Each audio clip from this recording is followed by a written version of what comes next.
ఇవాళ విజయవాడ నగరంలో ప్రత్యేకంగా రోడ్ల నిర్మాణం పూర్తయినా కూడా సైడ్ డ్రైన్స్, వర్షపు నీరు పోవటానికి, అదేవిధంగా అండర్ గ్రౌండ్ డ్రైనేజీ, ఈ రెండింటిని కూడా ఎక్కడికక్కడ సరి చేసుకోవాల్సిన ఆవశ్యకత ఉంది.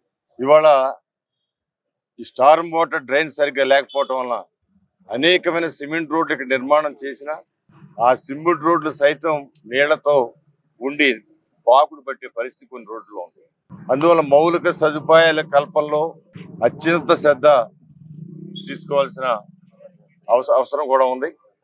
వీటిల్లో మనం ఎప్పటికప్పుడు ఇంజనీరింగ్ డిపార్ట్మెంట్ తో సహకరిస్తూ వాళ్ళు ఇచ్చిన సూచనలు సలహాలు కూడా స్వీకరిస్తూ పబ్లిక్ కూడా కొంత కోఆపరేషన్ కూడా అవసరం ఉంది. ఎక్కడైతే వాళ్ళు నిర్మాణం చేసుకునే దానిలో కూడా సైడ్ డ్రైన్స్ చాలా అవసరం అని కొంత తెలుసుకుని నిర్మాణం చేసుకుంటే సమస్యలు పెద్దగా రావు.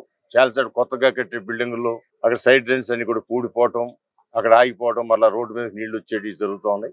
ఏదేమైనా కూడా అందరం కలిసి విజయవాడ నగరాన్ని ఈరోజు రాజధాని నగరంగా అయిన తర్వాత మనకి అరిష్టాలన్నీ కూడా తప్పినాయి. గతంలో అనేకమైన అడ్డంకులు కూడా వచ్చింది రాజధానికి.